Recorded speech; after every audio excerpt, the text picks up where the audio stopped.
Welcome back to NGN, everybody. I'm Julian. I'm here with Toby from Warhorse Studios, and we're going to talk about Kingdom Come Deliverance. Tell me about this game. Kingdom Come Deliverance is a medieval RPG that sets place in Central Europe, and you will have the chance to play through an epic story that actually really happened. So we try to be realistic, we try to be as historically accurate as it can get. So we want to show the player, the people out there, how medieval times really look like. So dungeons and no dragons, that's what we say sometimes. That's the tag, right? Exactly. Because this was a Kickstarter that started 2 years ago. Exactly, right? you are right, you are right. And that was the tag on the bottom of it. But don't tell anyone.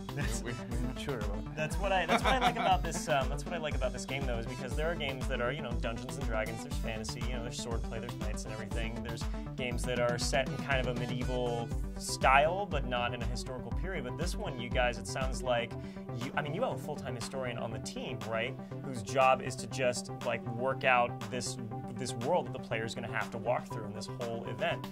So when does it take place exactly?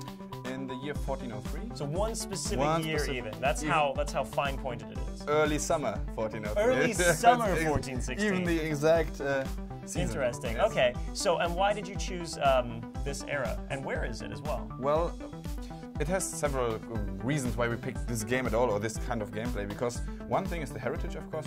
I'm from Germany, but the studio is in Czech Republic. Mm-hmm. But this part of history affected the entire Europe and how it looks like today. So that's one thing. The other thing is that there's a gap in the market somehow, because medieval RPGs are kind of, well, you know them. A lot of RPGs have this medieval setting, but no one actually tried to make it realistic. So everyone put this magic element or this fantasy element inside, and we tried to go the real thing, and we want to show you how it really looked like, and that's the point. And on top of the realism of the research that you guys put into it, you also were talking about the graphical quality. This was a point of focus too. Can you talk about that a little bit? Of course I can. As you said, immersion is the biggest thing we want to achieve. So we want to make the player believe that he's really standing in Bohemia in the year 1403, that he's really picking some kind of choice. Should I do this?